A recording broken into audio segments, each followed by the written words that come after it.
Yo, what's up kakamay? Hindi tayo nakapag-intro kanina, pero meron tayong ginawa. Ayan mga kamay.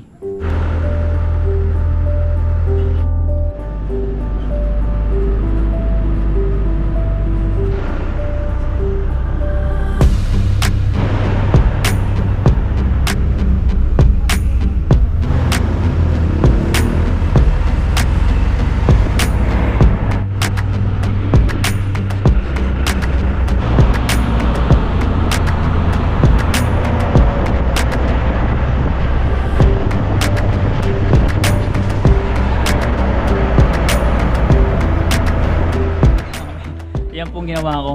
Bumiyahe tayo kanina ng mabilisan kasi nandun ako sa Santa Cruz, biglang Santa Cruz rekta papuntang Lokban kasi yung jeep naman is papunta tang Lokban. Napasagod tayo doon gawa ng nandun sa clinic si Siana Maamay. So merong lang slight emergency. So kinaon ko siya, tapos nandito na ako sa Luciana. Hinati ko na dito sa Luciana Maamay para makapagpahinga siya gawa ng sumama ang pakiramdam Maamay. So tinawagan ako ng nakausap kong teacher niya. Yan, nakakakunin gawa ng yung service kasi Maamay medyo malilit pa, mga 5 PM pa yata bago sila kaunin, at gagabihin si Siana kasi gawa ng marami estudyante nakasakay sa van. So ihatid ba kada sa bahay, halos huli si Siana sa pag i-drop. So yun, kaya pinuntahan ko na po. At ang pinakano pa ng Maamay is sa sword kasi Maamay bawal na maligo. So biglaan ako napaligo Maamay ng basta mabilisan na ligo. So para makabiyahe tayo at hindi naman tayo nangangamoy sa biyahe Maamay. At dito na tayo ngayon sa Luciana. Ako dito, mag-stay ako ng overnight para i-monitor. Yan, obserbahan ko ng aking anak Maamay para at least makita natin kung okay ba siya. At kung makakapasok ng bukas, yun, sabay na siya sa service. At ako naman ay bababa na sa Santa Cruz. Meron tayong asikasuhin doon. At basta meron tayong asikasuhin. At dito tayo ngayon mga kamis. Tingnan natin dito sa ating may wagang garden. May wagang garden, no? So may may mga kalamnyos na Maamay, pwede sa mga paksiw-paksiw. May mga bunga na. Yung puno yan ni nanay, tas nito. Kala ko nga dati Maamay, to, plastic ko. Hindi ko alam kung to, halaman Maamay. So mga viewers natin din, hindi ko kasi kabisado to. Yan, ko. Parang may titi siya eh. Yan, pusa na. Maamay. Malaki yan. Hindi normal. So yun, dito lang muna tayo mga sa may tabi-tabi. Ayun Maamay na grabe. Ngayon ako nakakita ng ganyan. So yung mga bata Maamay nasa school, naglalaro, wala nang school eh. Gawa ng 4 o'clock na pasado Maamay. At akit tayo dito Maamay sa may hindi pa ako nakapunta dito sa tabi lang, sisilip lang tayo. First thing ko kasi kakit dito Maamay, medyo din magubat ba. Yan, may daanan Maamay dito, ang daanan papunta din sa likod namin pag magtatabas Maamay ng mga damo. Gawa ng pag tumatas kasi daw Maamay, papakita ko mamaya, akit ako dun pag lumalaking yung damo tsaka puno, dun gumagapang yung ahas. Kasi may experience kami Maamay na sumutol sa may malit na na butas ng CR, ito pumasok ang ahas, tas nagtago dun sa may basahan. So pag bukas ng basahan, nandun yung ahas mga kamay, nandun yung ahas. Puti lang, hindi siya nanuklaw, kumbaga gumalaw lang ng ng konti lang. So patuklaw na. Ayan, tabi-tabi po. So nasa school na mga Maamay, nandun, may school dun, mga teachers. So, konti lang Maamay, lakad lang tayo ng konti. Nakakatawa, may mga bahay pala dito Maamay. Silipin natin. Ang dami palang bahay dito Maamay. Dito kasi dumadaan yung kamag-anak ni nanay. Mga bahay pala dyan. May tagos dun sa pababa eh. Hindi ko po never ko pa na-experience Maamay na umakyat dito. First time pa lang. Balik na tayo. At baka may ahas dyan. Yan.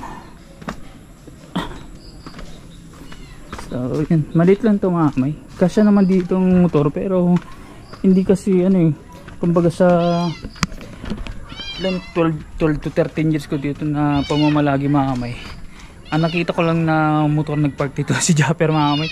Si Japper tsaka si Kabugoy, yun. So sila ang bukod tangi. At pababa tayo dito sa ano, silip tayo. Andiyan yung barangay hall mga kamay. Dito lang elementary school na San Antonio. Tapos barangay hall mga kamay. Dati ano yung Sambalapag yung taas na. Alright.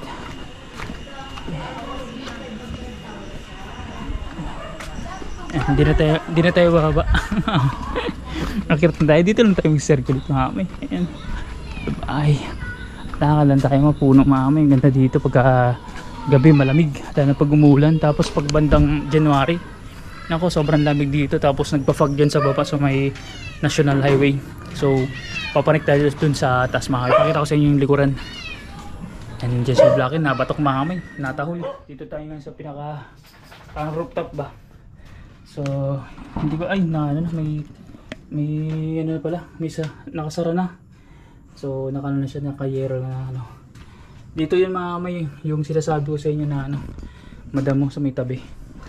Yan, pinagdadamo dyan mga kamay, hindi na masilip eh. Nakasara na pala yung ano, parang bintana niya. Kasi ano na, bulok na mga kamay, sira na. At ito kasi sampayan na dito. May aso dito mga kamay, medyo matanda na. Si Tep Tep po. And medyo ano, ang amoy may ebak ba. Ito yung ano, yung bahay ni Nanay Belia, yung lola ni Mrs. So sila na gano'n ito, nagpundar ba yung si Lolo Pachi o si Tatay Pachi.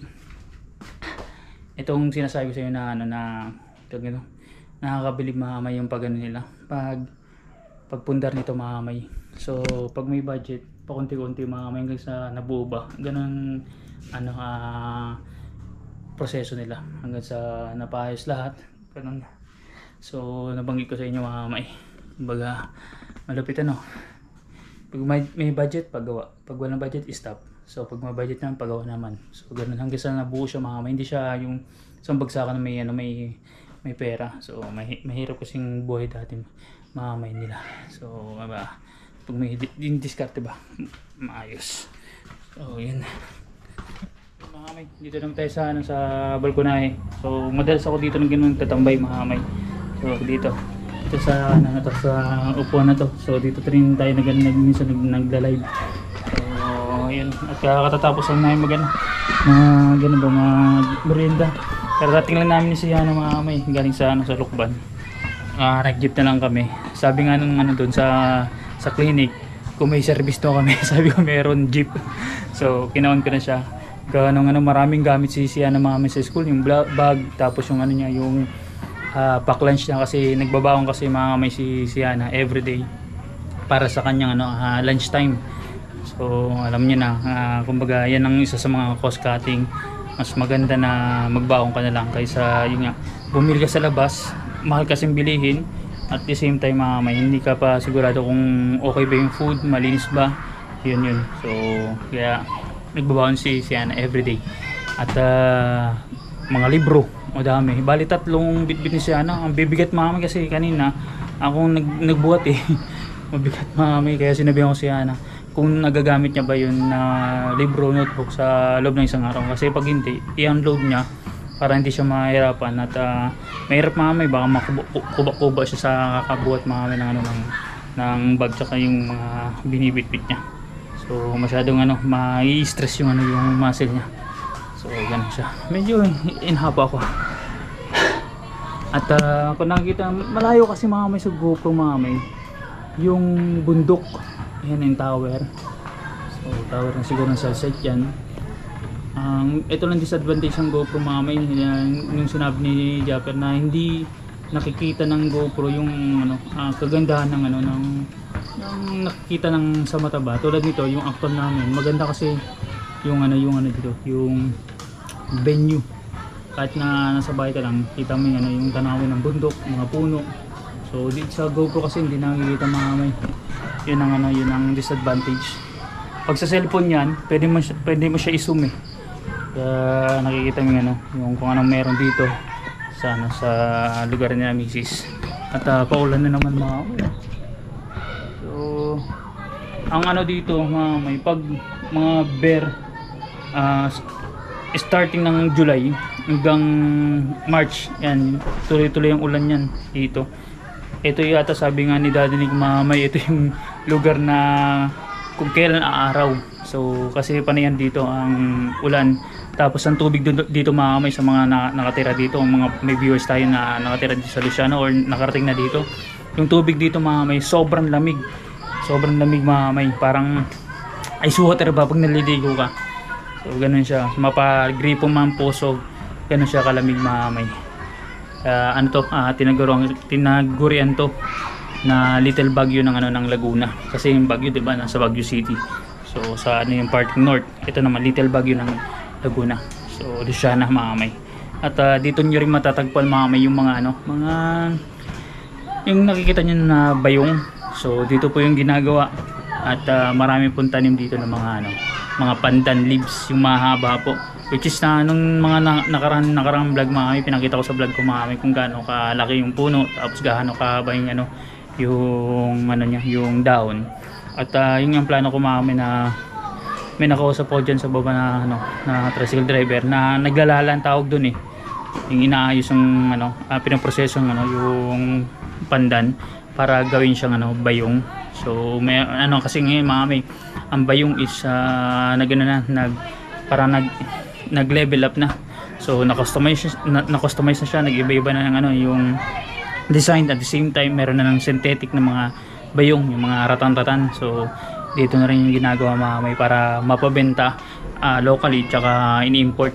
So meron mga kumuha dito ng mga businessman mamay para ibenta yung produkto. So dito yun ang nanggagaling. Kaya nga sa ko nagsabi ako sa vlog mamay na na baka merong may trip ng bayong, kasi pwede yung pang regalo, pwede yung gamitin mamay, pwede, lalo sa abroad kung nadalhin nyo, pang regalo nyo. So matutuwa po sa inyo yung mga kakilala nyo, kaibigan nyo na pagre-regalo ng ganun, kasi bihira lang po yung ganun na madalhin sa ibang bansa yung yung item na yun. So yun po siya, hindi naman siya kamahala mamay, mura lang din. So kung sa mga panood nito, pwede kayong umorder sa akin. So same price mga, kung 500 lang yan mamay, hindi natin papatungan yan. Kayo na pong bahala mag sa shipping fee. Yun na lang yan yung mamay, delivery, parang delivery, shipping fee just in delivery fee. Yun lang. Ilangan natin kukunin natin. So para syempre padala natin, tapos yung natin yung delivery charge ba. Pare kung 50 pesos, 50.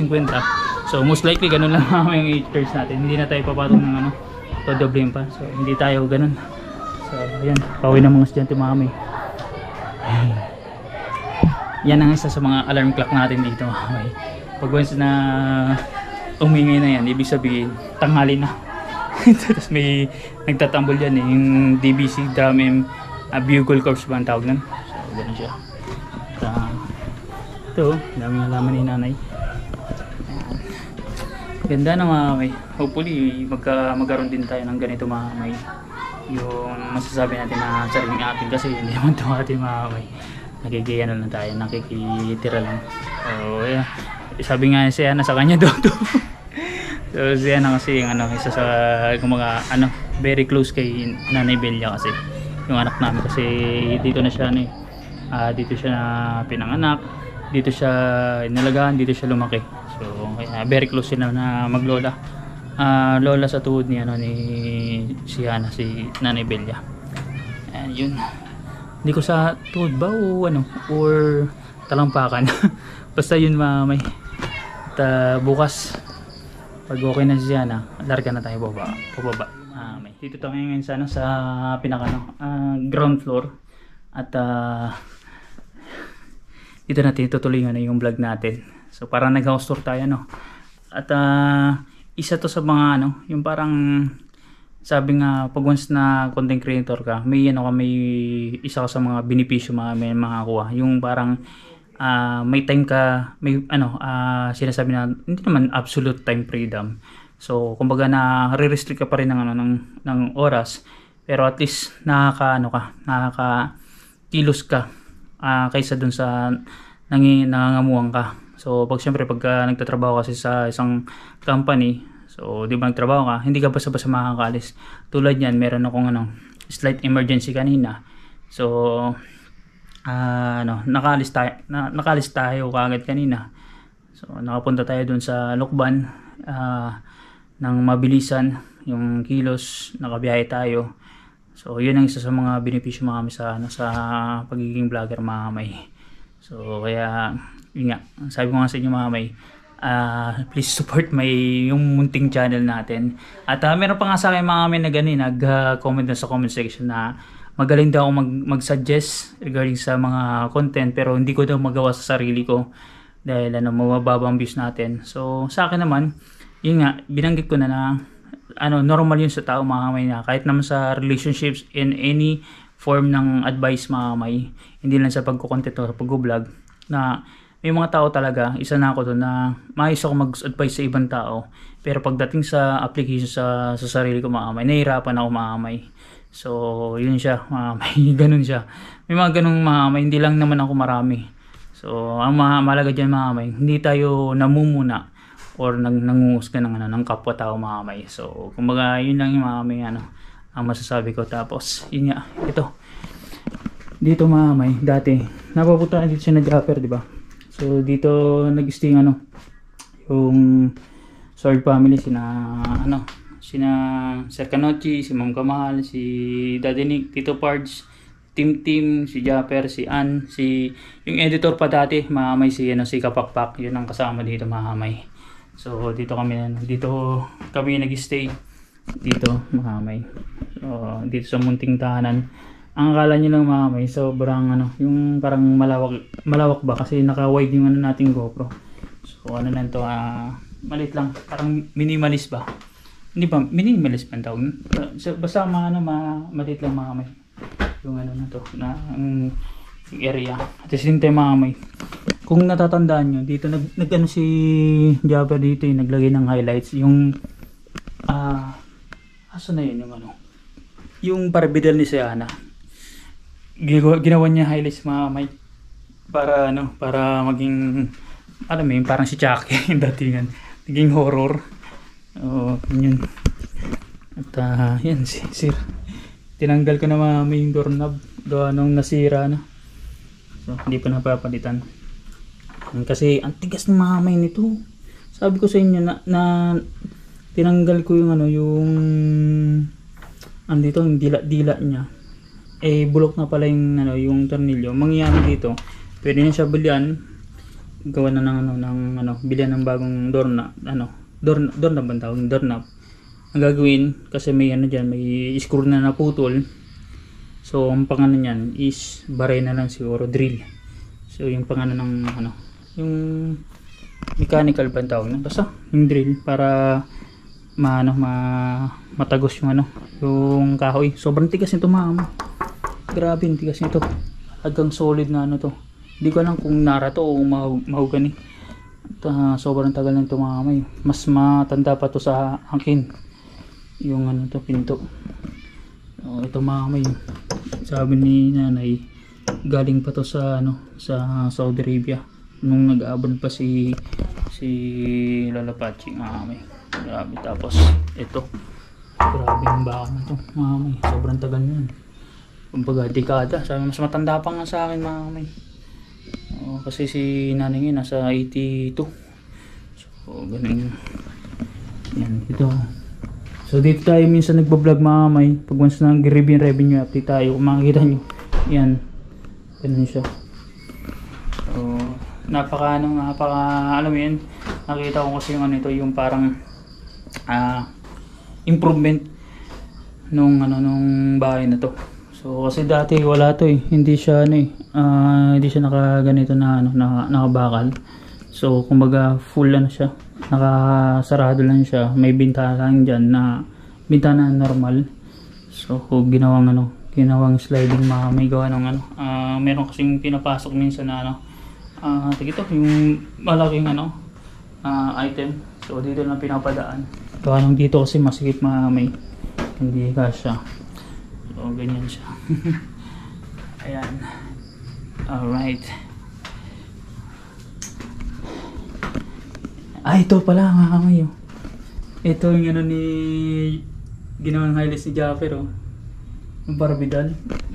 Nakakatakot yan mga kamay. Gabi na mga kamay. Oh.